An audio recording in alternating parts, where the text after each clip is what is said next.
is what the woven fabric looks like. This is a cast on edge, and you create cables that start traveling in one direction or the other direction.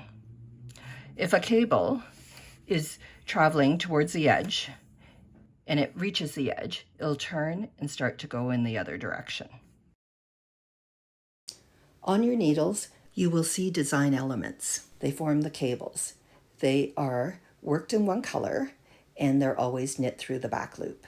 If a design element is the same color as the working yarn, you'll knit it through the back loop. Otherwise, you'll slip it.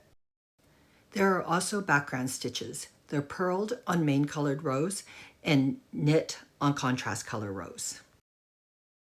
On your needles, you'll always find 2 design elements followed by 2 background stitches, then 2 design elements followed by another 2 background stitches, and it repeats that way.